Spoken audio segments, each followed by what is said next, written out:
Hello and welcome to chapter 63, this one named Uni, because I'm going to talk about my university and it's going to be more of a rant fueled episode than normal. I know you might say you've always been ranting, but no, I'm really just going to rant right now. Um so why uni? Because I think it's more informal than university. And honestly, I think we've got enough of our formal, pretentious titles back in season 4, with like In Search of the Need to Feel Bad and Tricky Code or Master of Non Communicative Skills. So, this one I'm going to be a little bit more informal and calling it uni. First, our drink is some Coke Zero because I have it. I don't have any of those exciting drinks right now. It would have been between this and plain water, and you know me, if there is a sugary choice, I will choose that over non sugary choices any day. Oh, tastes good. So, before we start, a couple of other things. First off, a while ago I talked about being on Story Power, and that episode has been published this past week actually, a couple of days ago on Wednesday. I'm recording this at 12:24 a.m. by the way, the usual ones. So I will put a link to that in the description. Definitely check it out. Also, the second part of my interview with Politically Entertaining with Evolving Randomness is out, and I will put a link to that in the description. Also, there are a bunch of other podcasts that will probably come out in the coming months. February, I know another one will come out this month of my Wax Museum, so I look forward to that too. Still no progress on Green Knight, the Gavin and Green Knight video. It's still in the makes. I just have a few scenes that I need to film, and then I can sit down and edit it. The reason I haven't been able to is actually because of the university. That smooth segue. So,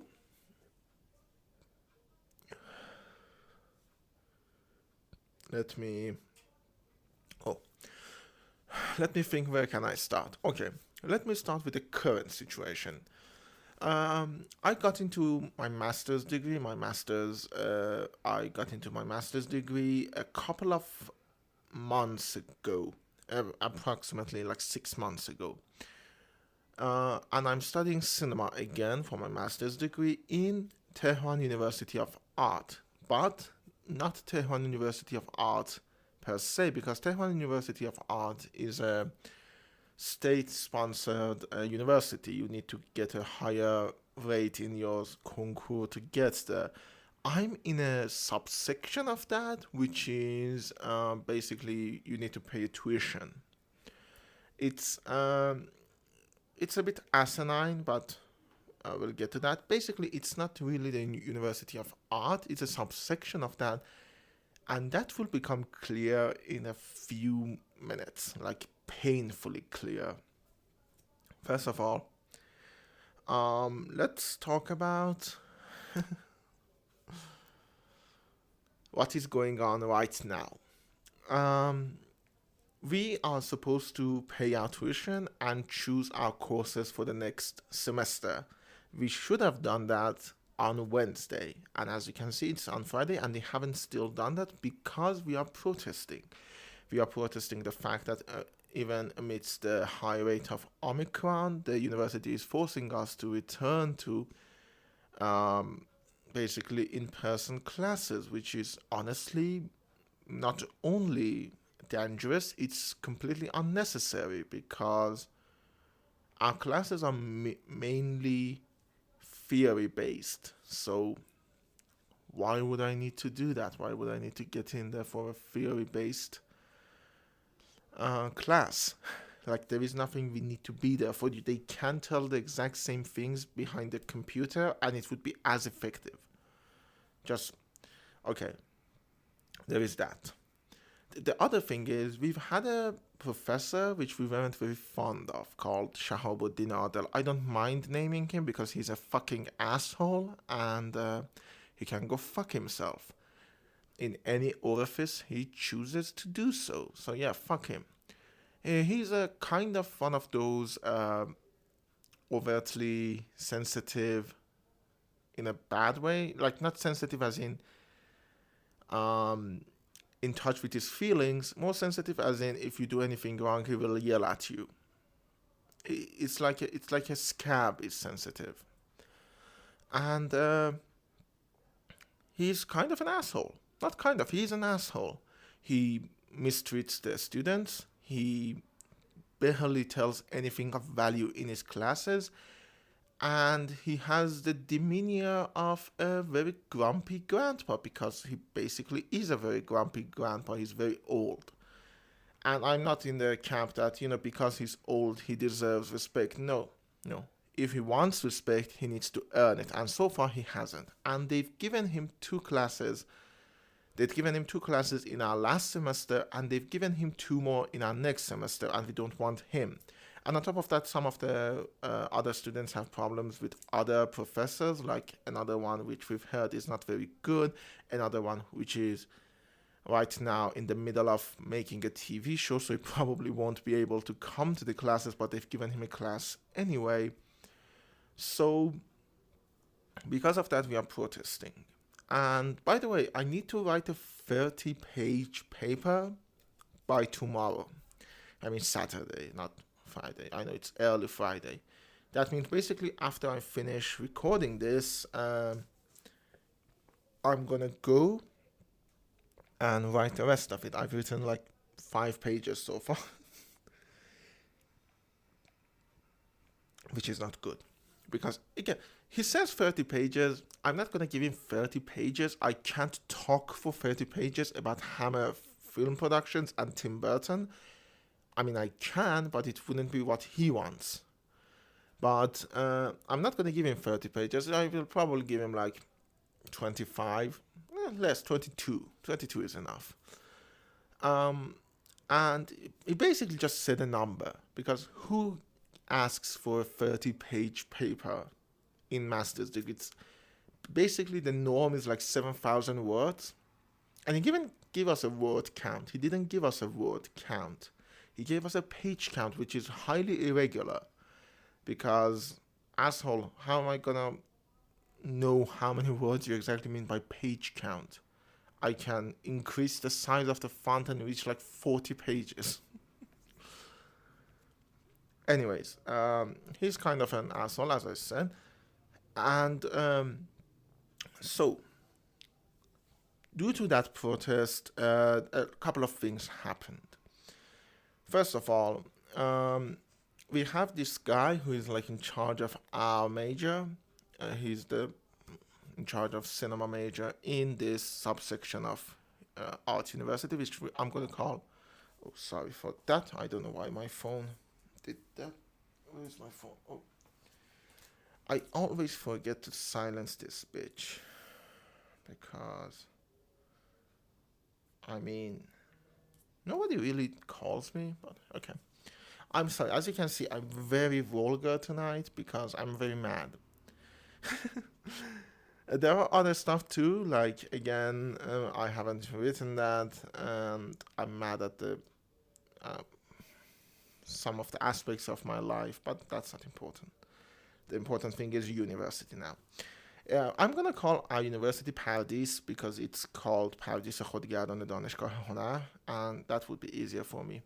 So, our major manager, I don't know what you call it, he's in charge of our major. He's our direct link to the administration in Paradis.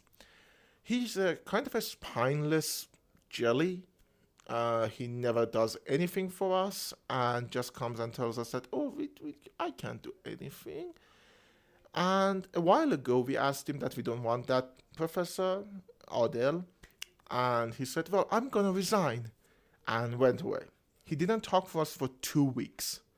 Then, a couple of days before our date to choose the courses for the new semester, he came back and answered the questions about student loans, which we'll get to. A couple of the students in our class are just really focused on that. I understand why, but I did.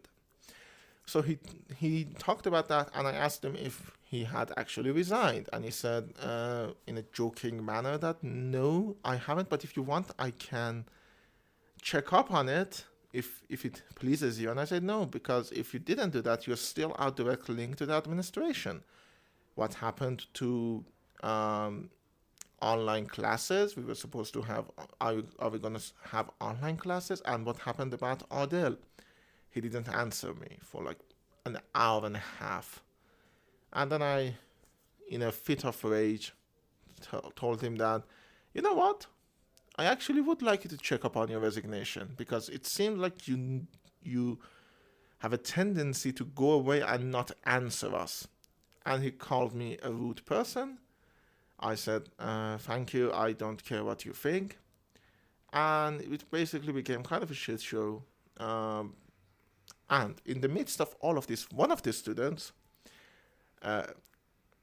came and started berating me for being rude. And he said that, no, we understand how hard you work. That guy's name is Soflai, by the way, the spineless jelly one. Professor Soflai, we love you. And these people who are rude to you, they just don't understand. And that's where I said the student loan things come. That particular student is very much in favor of getting one. And I understand why. She probably needs it. And I understand why. But because of that, she is extremely brown-nosing the professors. Like anything they do, she's just on her hands and knees, begging them to basically notice me, senpai. And that happens with Adele, because she's a direct link with Adele, and she's the only one who seems to like it. Now, as I said, this is going to be a rant, and rants are rarely structured. So there is an opposition to our protest. Thankfully, we are in the majority. Like, I think there are 20 people in our classes. 4 have chosen their courses now and have paid their tuition. 15 haven't. 1, we don't know where he or she is. The 15 number is because we counted 15 people who were in our camp. And 15 people haven't done that. So we are in a majority, and we still have a chance. But that opposition is extremely odd to me. One of them, as I said, she wants the student loan, and she will do anything to get that student loan, shy of actually spit shining their shoes. Or maybe the classes are online. If we were in person, she might have done that. A couple of them argue that in-person classes are more effective. And funnily enough, 2 of them are the same people who liked Adele, and Adele is the definition of Wikipedia recitation. He just recites Wikipedia and doesn't say anything of value that you couldn't get. Like, we had a course with him that I need to write the paper for, called The Contemporary World of Cinema. His most recent, like the newest guy he talked about in there was Krzysztof Kieślowski. If you don't know who that is, he's the guy who made the 3-color French movies, red, white, and blue. I'm not a big fan. And he's a Polish director, I think. Is he Polish? I don't know. The thing is, he died a year before I was born. And I'm not very young. So you get the idea of what he means by contemporary cinema. And so he's outdated. He really doesn't say anything other than his personal opinion in many cases. And even then, he just outright refuses to acknowledge your opinion. So he's a very unpleasant character as well. And on top of that, even when he says his own opinion, it's very outdated and really nothing special. Like, I don't know what we learned in that class that we couldn't have by reading the Wikipedia article for like French New Wave. He tells us, yeah, these were these people, they made these movies, and that's it. So that professor, Odell specifically, really doesn't help us to meet him in person. Like, we have to tolerate him in person. So why would we do that? Especially in a peak of Omicron, where like 48% of the country is now getting this new strain of the virus. Now they say, it has lesser mortality, but it's still mortality. Even if it's 1% mortality, it's still a percentage of mortality. And when there is no positive aspect to going to a class in person, why take that chance when there is a rate of mortality? Like, why would we need to see these people in person? They can tell us everything behind a monitor. Now, there were a couple of other things we talked about. We said, just at least do it now, do the online classes now, do the in-person classes after the holidays, which for us is in late March, and we'll see how it goes from there. But no, apparently. And a couple of people actually talked about mixing and matching the different approaches. Like, yes, people can go in person, but have a monitor there, and the professor can talk about it. And for people who are afraid, can't come to the university, or for any reason are unable to, can listen to it like that. It's like best of both world situations. But apparently the university doesn't want to do that, and so we are protesting, and it's very stressful because I'm not usually a protesting guy. But right now, I can't just sit back and let them do the same thing that Sura did to me for 6 years. And so, yeah, I'm taking a hardline stance. Even if none of the things we want happen, I'll take the semester off. It will put me back a year behind my other peers, but honestly, I think it's worth it. I don't mind being a year behind if it means I'm not going to get the Omicron and I don't have to tolerate Odell. So yeah, as I said, very rant-filled. We don't know what will happen yet. Tomorrow on Saturday, a couple of people are going to go to the university. I might join them. I have a bit of a previous planning for that day because I thought I was going to be done with the paper. So I might not be able to, but if I can, I will join them, and I will bring my fiery tongue to the negotiations. I'm not very diplomatic. I'm very direct, which is not very good. And I think I overused the word very. I very much overused the word very. So yeah, that what's happened in the last week. A couple of other things too, but this was the important thing, and it's still ongoing. So I need to go back and write that 30-page, quote-unquote 30 pages. It's not going to be 30 pages. I'm just going to write something. He doesn't deserve my time, basically. Odell doesn't fucking deserve it. He can go fuck himself. So I need to get back to that. Remember to send me a message on Anchor. Your message will be played at the beginning of the next episode. And then on top of that, there is... don't forget, if you're listening to this on YouTube, don't forget to like, comment, subscribe, all of that good stuff. Share the episode if you think it's something others might enjoy. And we'll see how this week will go. It's going to be very turmoil filled, and I'm very overwhelmed. Like, I'm really tired. I want to sleep for a couple of weeks. I'll tell you what happened next week. See you then.